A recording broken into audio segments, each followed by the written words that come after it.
है आपका NSC9 news देख रहे हैं आप। मैं हूं आपके साथ में और इसी के साथ करते हैं बुलेटिन का आगाज। टोंक से खबर है जहां राजस्थान के मुख्यमंत्री भजन लाल शर्मा ने टोंक के निवाई में आयोजित ग्राम उत्थान शिविर का अवलोकन किया और जनता के समक्ष अपने विचार रखे। सीएम ने गांव का विकास ही राजस्थान का विकास है। इस अवसर पर टोंक जिले में 64 विकास परियोजनाओं का 370 करोड़ रुपए की अधिक की लागत से शिलान्यास और लोकार्पण किया गया। प्रदेश में अब तक 941 ग्राम उत्थान शिविरों के माध्यम से 28 लाख से अधिक लोगों को लाभ पहुंचाया जा चुका है। मुख्यमंत्री ने कहा कि सरकार की प्राथमिकता है अंतिम पंक्ति के नागरिक तक सरकारी योजनाओं का लाभ पहुंचाना और ग्रामीण अर्थव्यवस्था को सशक्त बनाना।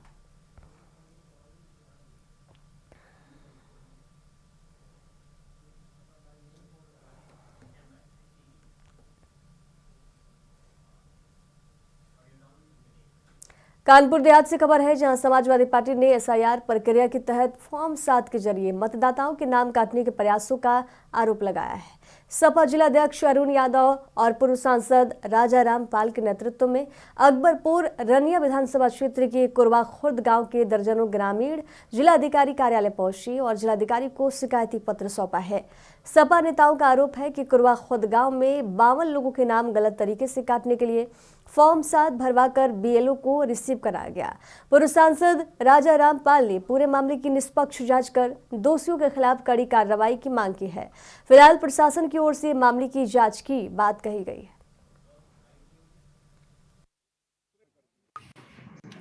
जो केंद्र और प्रदेश में सरकार बैठी है वो SIR के नाम पर विपक्षी दलों का जो वोटर है उसको टारगेट करके बड़े पैमाने पर बिहार में गड़बड़ी करके अब उत्तर प्रदेश और बंगाल में गड़बड़ी करना चाहते हैं। उसका एक ताजा उदाहरण आपके पूर्णिया विधानसभा में बूथ नंबर 175 पे है, जिसमें 52 के जो जिंदा है जो आए कुरवा खुर्द में 52 लोग बीजेपी के एजेंट द्वारा दबाव बनाकर लिस्ट देकर उनके वोट कटवाने के लिए फॉर्म 7 भरा गया और उसको उसकी शिकायत को लेकर आज हम DM साहब के पास आए हैं।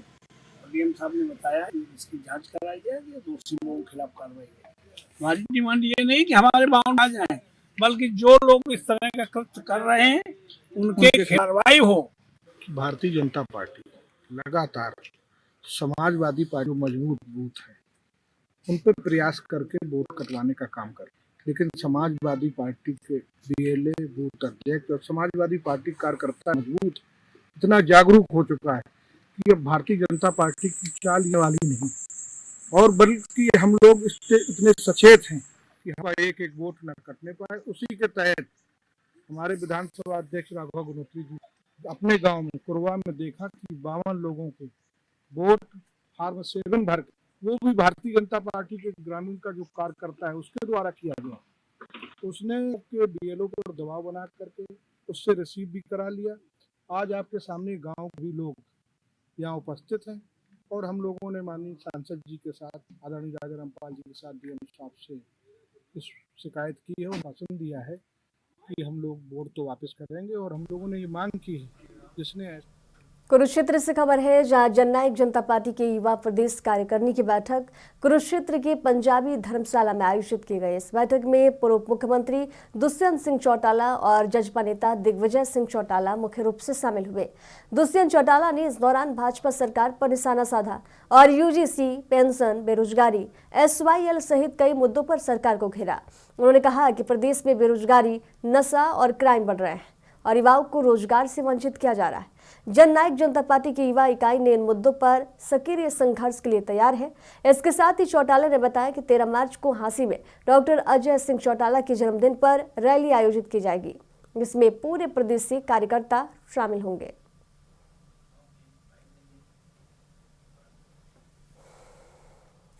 दिग्विजय सिंह के नेतृत्व में बनी है, उसकी पहली औपचारिक बैठक थी और इस बैठक में आगामी 13 मार्च को सिंह चौटाला जी के जन्म दिवस पर एक बड़ा जलसा हासी क्योंकि बना है उसके अंदर करने का काम युवा कार्यकारिणी सभी साथियों में पूर्ण उत्साह भी है और रोज उत्साह इस चीज का कि डॉक्टर अजय सिंह चौटाला जी का जन्म दिवस एक युवा प्रेरणा के तौर पर हम बनाए।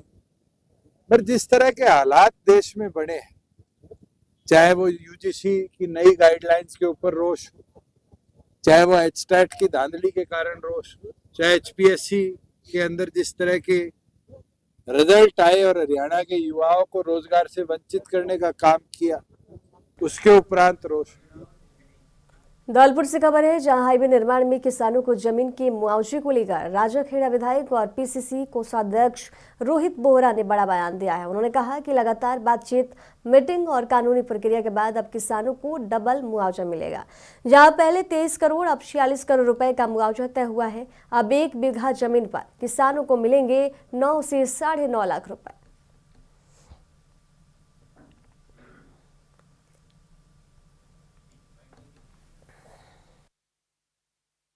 और ये किसानों की हाईवे बेकीमती जगह थी, उसका मुआवजा कम था। हाँ, ये बात आप बिल्कुल ठीक कह रहे हो। ये हाईवे की जो ज़मीन थी, जो किसानों की ज़मीन जा रही है हाईवे की, उसमें पहले मुआवजा बना 4-4 लाख रुपए बीघा से मुआवजा बना, और वही यूपी में मुआवजा बना 9-9, 10-10 लाख रुपए का। तो हमने हाईवे वालों से बात करी, इसीलिए हम उनको ज़मीन नहीं दे रहे थे। हाईवे वालों से बात करी मैंने, हाईवे वालों को समझाया, कलेक्टर साहब को समझाया, हाईवे के में जो कंसल्टेंट्स लगे थे, कमिश्नर वगैरह, वो आए, उनसे हमने मीटिंग करी, और मीटिंग करके हमने एक वकील अपॉइंट करा। वकील अपॉइंट करने के बाद हमने कलेक्टर साहब को आर्बिट्रेटर बनाया, उनसे डिस्कशन करा। अब सब किसान भाइयों को ये जानकर खुशी होगी कि जो आपको मुआवजा पहले मिल रहा था, उससे अब आपको डबल मुआवजा मिलेगा। हमने एक किसान भाई का पेट में पानी हिलने। अमरोहा से खबर है, जनपद अमरोहा में आयोजित हिंदू महासम्मेलन में राष्ट्रीय भगवाधारी सेवा के राष्ट्रीय अध्यक्ष और मुख्यमंत्री योगी आदित्यनाथ के करीबी माने जाने वाले महंत विकासनाथ महाराज ने शिरकत की। ये सम्मेलन मंडी धनौरा थाना क्षेत्र के अख्तियारपुर स्थित नर्मदेश्वर बालाजी आश्रम में 21 दिन की जलधारा तपस्या पूर्ण होने के अवसर पर आयोजित किया गया। सम्मेलन का उद्देश्य हिंदुओं को एकजुट करना और जात पात से दूर रहने का संदेश देना बताया गया। महंत विकासनाथ महाराज का रामलीला ग्राउंड में भव्य स्वागत किया गया। इसके बाद धनौरा से अख्तियारपुर बालाजी आश्रम तक पुलिस प्रशासन की देखरेख में रैली निकाली गई।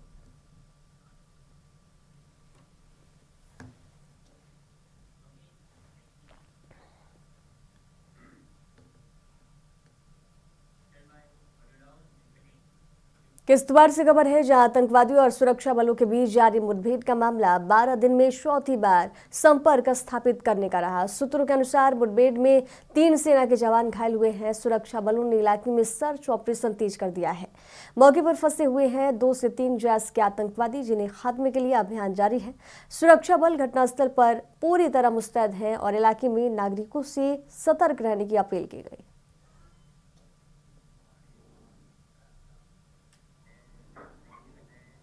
किश्तवाड़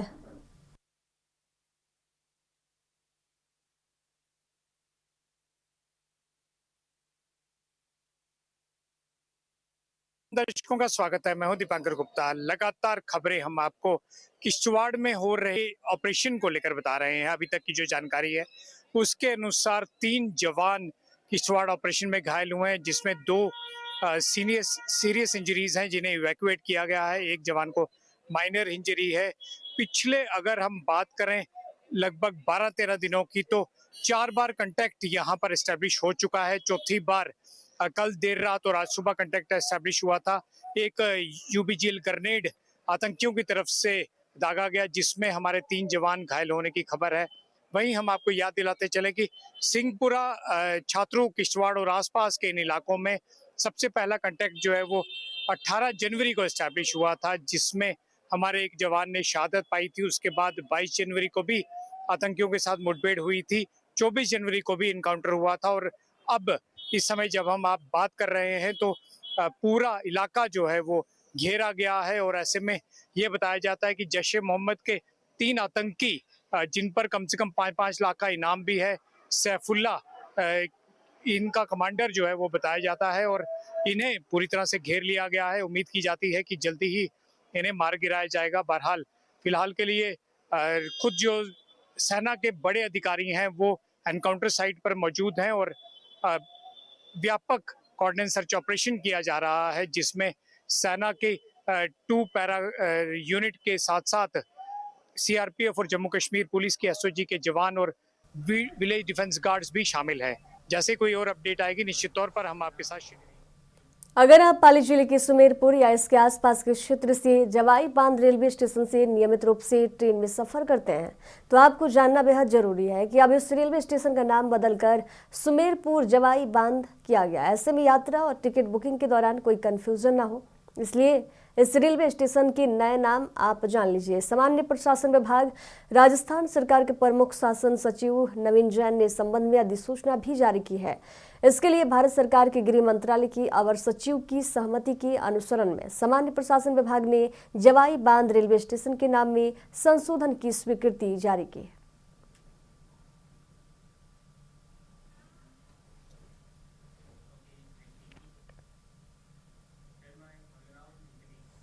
अब खबर यूपी के अमेठी से है, जहां उमा रमण चैरिटेबल ट्रस्ट के द्वारा निशुल्क नेत्र चिकित्सा शिविर का आयोजन किया गया। शिविर का शुभारंभ भाजपा जिलाध्यक्ष सुधांशु शुक्ला ने दीप प्रज्वलित कर किया।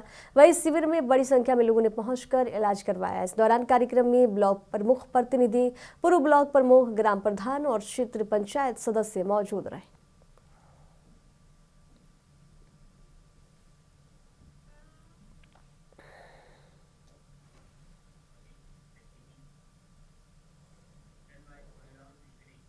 हल्द्वानी से खबर है, जहां नगर निगम की कूड़ा निस्तांतरण व्यवस्था पर संकट गहरा गया है। गौलापार स्थित टचिंग ग्राउंड में लगाया गया लीगेसी वेस्ट प्लांट फिलहाल बंद हो गया है। दरअसल नगर निगम द्वारा कूड़ा निस्तांतरण के लिए जो टेंडर किए गए थे, उनके तहत करीब 1,39,000 टन कूड़े का निस्तारण होना था। इस टेंडर की अवधि में 2 मशीनों के जरिए रोजाना कूड़े का निस्तांतरण किया जा रहा था, लेकिन टेंडर की अवधि पूरी होते ही ये प्रक्रिया ठप हो गई। नतीजा ये है कि अब हल्द्वानी में रोजाना करीब 230 टन कूड़ा डंप होने लगा है, जिससे आने वाले दिनों में शहर में गंदगी और पर्यावरण से जुड़ी समस्याएं बढ़ सकती है। हालांकि नगर निगम प्रशासन का कहना है कि जल्द ही नया टेंडर जारी कर कूड़ा निस्तांतरण की व्यवस्था दोबारा शुरू की जाएगी। हल्द्वानी के जो ट्रंचिंग ग्राउंड है, इसमें अन्य स्थानीय निकाय हैं, उनका भी कूड़ा यहाँ पे आता है और लगभग 250 मीट्रिक टन रोज का इसमें कूड़ा प्राप्त होता है। जो अभी हमारा लेगेसी का टेंडर चल रहा था, उसमें 1,39,000 लाख मीट्रिक टन का निस्तारण किया जाना था और जो फर्म उसमें कर रही थी, इसने ये अवगत कराया है कि उसका लक्ष्य पूर्ण हो चुका है। यद्यपि इसको एक बार परीक्षण किया जा रहा है, यदि लक्ष्य पूर्ण हो गया होगा तो भुगतान इत्यादि की कार्रवाई इसमें की जाएगी और यदि पूर्ण नहीं हुआ होगा तो उसका कार्य पूर्ण कराया जाएगा। साथ ही जो अवशेष हमारा वेस्ट है, उसको लेकर के भी टेंडर की प्रक्रिया की जा रही है और जो हमारा डेली का वेस्ट आता है, उसको लेकर भी उसके निस्तारण की। यूपी के सोनभद्र से खबर है, जहां कोडीन युक्त कप सिरप तस्करी के बड़े आरोपी भोला प्रसाद जायसवाल पर पुलिस ने एक्शन लिया है। पहले जहां 28.50 करोड़ की संपत्ति जब्त की गई थी, वहीं अब करीब 6 करोड़ की अवैध संपत्ति दोबारा कुर्क की गई है। वाराणसी में एनडीपीएस एक्ट की धारा 68F के तहत हुई इस कार्रवाई में 7 अचल संपत्तियां, 4 लग्जरी वाहन और बैंक बैलेंस को जब्त किया गया। आज की कार्रवाई में कुल 5.77 करोड़ की संपत्ति कुर्क की गई। जनपद सोनभद्र पुलिस द्वारा अवैध कफ सिरप सिंडिकेट के ऊपर लगातार कार्रवाई की जा रही है। इसी के क्रम में आज जनपद सोनभद्र पुलिस द्वारा बनारस जनपद में स्थित 7 चल अचल संपत्तियों को ऊपर कार्रवाई की जा रही है। इसमें तहसील सदर एवं तहसील पिंडरा जनपद बनारस में स्थित अभियुक्त भोला प्रसाद एवं उनके सहयोगियों की कुल 7 संपत्तियां, जिनकी कीमत 4 करोड़ 55 लाख रुपए के आसपास है, एवं 4 वाहन जिनकी कीमत 51,16,000 रुपए के आसपास है, एवं बैंक बैलेंस जिनकी टोटल अमाउंट 70 लाख रुपए के आसपास है। आज दिनांक 31/1/26 को 68F एनडीपीएस एक्ट के तहत फ्रीज कराई जा रही है। इससे पहले जनपद सोनभद्र पुलिस द्वारा 23/1/26 को इसी तरह कार्रवाई करते हुए अभियुक्त भोला प्रसाद एवं उसके अन्य सहयोगियों की लगभग 28 करोड़ 50 लाख मूल्य की चल एवं अचल संपत्ति को पहले ही जब्त करा जा चुका है। आज सोनभद्र पुलिस द्वारा जनपद बनारस में जाकर के कुछ संपत्तियों को ऊपर और कार्रवाई की जा रही है। आने वाले समय में ऐसे ही चल अचल संपत्ति जो कि एनडीपीएस एक्ट के तहत एवं 107 बीएनएसएस के एक्ट के तहत।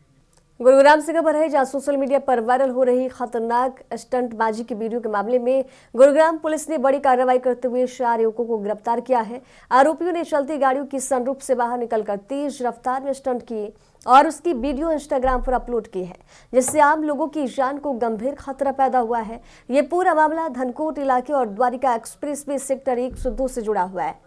पुलिस ने थाना राजेंद्रा पार्क में बीएनएस के धारा 125, 281 और 285 के तहत मामला दर्ज कर लिया है।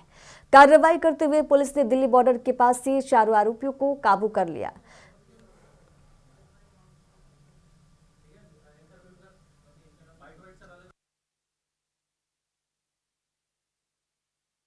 गुरुग्राम पुलिस लगातार सोशल मीडिया पर निगरानी करती है और जो भी एंटी सोशल एलिमेंट्स उसके ऊपर मिलता है तो उसके खिलाफ सख्त से सख्त कार्रवाई गुरुग्राम पुलिस के द्वारा की जाती है।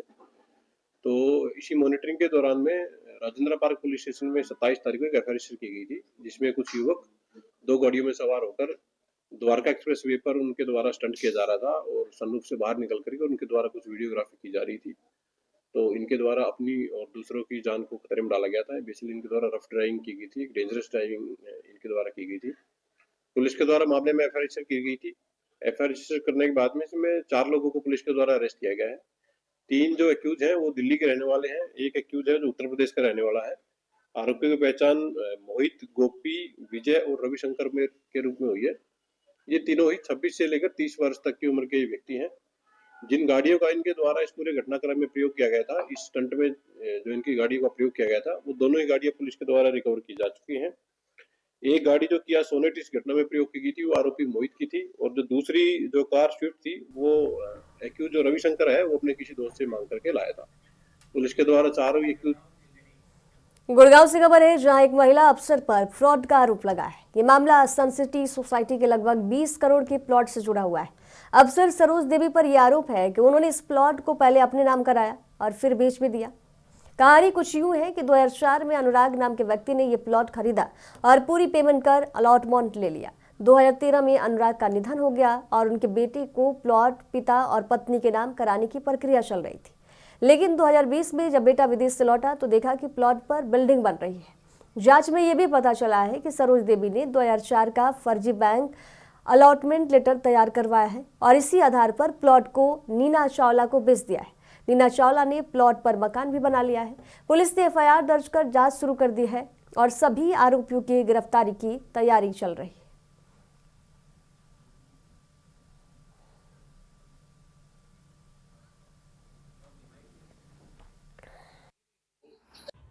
ये सेक्टर 53 के क्षेत्र में गुड़गांव में जो शिकायत करता है उनके पिता के नाम से एक प्लॉट था और पिता की पहले मृत्यु हो गई। कुछ समय पश्चात जब आके उन्होंने देखा तो यहाँ किसी और ने कब्जा कर रखा था, तो उसकी उन्होंने कंप्लेंट की। अपने लेवल पे भी उन्होंने इंक्वायरी की और जब पुलिस ने इंक्वायरी की तो ये बात सामने आई कि उस ज़मीन के जब वो कुछ समय यहाँ थे नहीं तो फर्जी कागजात तैयार किए गए हैं, उसके बेसिस पे कन्वेंस डीड तैयार की गई है और 4 लोग जो हैं उनका नाम इस एफआईआर में है। पुलिस इसमें इन्वेस्टिगेशन कर रही है और जो भी इस फर्जीवाड़े में इन्वॉल्व था उनके विरुद्ध सख्त से सख्त कानूनी कार्रवाई की जाएगी और शीघ्र ही उनको अरेस्ट किया जाएगा। तो 420, 120B, 466, 67 और जो भी ये फ्रॉड। हरियाणा के कैथल से खबर है जहां प्लॉट विवाद को लेकर एक युवक पर हुए जानलेवा हमले मामले में पुलिस ने भारी कार्रवाई की है। सीआईए 1 की टीम ने त्वरित कार्रवाई करते हुए 7 आरोपियों को गिरफ्तार किया है। आरोपियों के कब्जे से 2 गाड़ियां और डंडे भी बरामद किए गए। ये घटना थाना civil line Kaithal Janakpuri colony की बताई जा रही है। पीड़ित जतिन ने बताया कि उसके पिता ने वर्ष 2005 में 311 वर्ग गज का प्लॉट खरीदा था। 28 जनवरी को जब जतिन प्लॉट देखने गया तो 15 से 20 लोग कई गाड़ियों में सवार होकर हमला कर दिए। हमलावरों ने उसके सिर पर डंडे से वार भी किया, थार गाड़ी को तोड़ दिया और करीब 2 तोला सोने की चेन छीन ली। आरोपियों ने दोबारा प्लॉट पर आने का जान से मारने की भी धमकी दी। इतना ही नहीं, जिंद रोड बाईपास स्थित रॉयल प्रॉपर्टीज ऑफिस में भी तोड़फोड़ और मारपीट की घटना की गई है। एसपी उपासना के निर्देश पर सीआईए 1 प्रभारी एसआई जसवंत के नेतृत्व में टीम गठित की गई है। सीसीटीवी फुटेज के आधार पर आरोपियों की पहचान कर उन्हें गिरफ्तार किया गया है। नाम के युवक ने जनकपुरी कॉलोनी से एक शिकायत पेश करी थी थाना सिविल लाइन में। जिसमें जब वो अपना प्लाट देखने गया था उसके ऊपर अज्ञात हमलावरों ने 5-6 गाड़ियों में सवार होकर आकर हमला कर दिया था, जिसके संबंध में वीडियो भी वायरल हुई थी।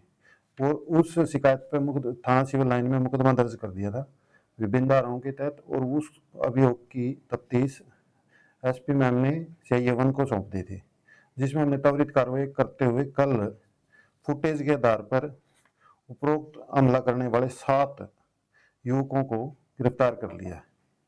और उन युवकों से जब पूछताछ की गई तो उन्होंने बताया कि वे इस जनकपुरी कॉलोनी के प्लाट पर पहले से विवाद था और 27 तारीख को इसमें एक शिकायत सिविल लाइन थाना में दी गई थी, जिसमें निवारक कार्रवाई करते हुए 3 व्यक्तियों को गिरफ्तार किया था।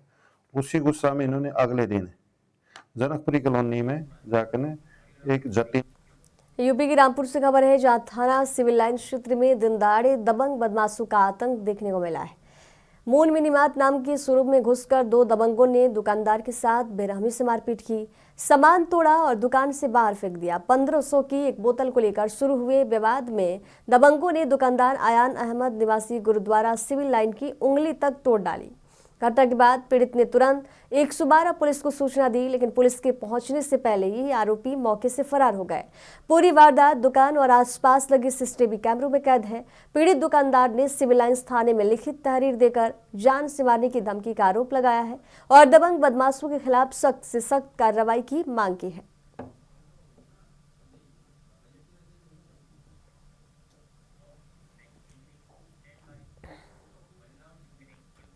बुलंदशहर के शिकारपुर कोतवाली क्षेत्र में मेरठ बदायूं हाईवे मार्ग पर एक डंपर ने बाइक सवार को टक्कर मार दी, जिसमें बाइक सवार युवक की मौके पर ही मौत हो गई। घटना की जानकारी मिलते ही शिकारपुर कोतवाली पुलिस मौके पर पहुंची और रोड़ी से भरे डंपर को कब्जे में ले लिया है और आगे की कार्रवाई में जुट गई है।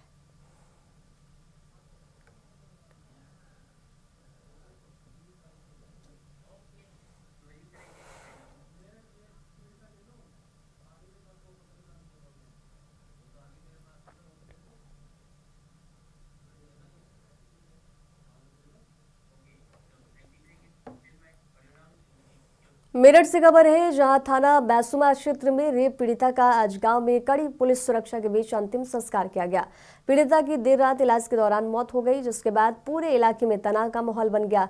मृतका के परिजनों ने अन्य आरोपियों की गिरफ्तारी नहीं होने तक अंतिम संस्कार से इनकार किया था और थाना पुलिस पर लापरवाही के गंभीर आरोप भी लगाए।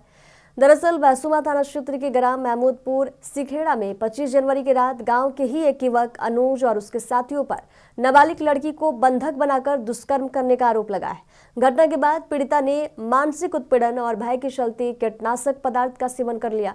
उसे मेरठ मेडिकल कॉलेज में भर्ती कराया गया, जहां इलाज के दौरान उसकी मौत हो गई और आज उसका अंतिम संस्कार किया गया।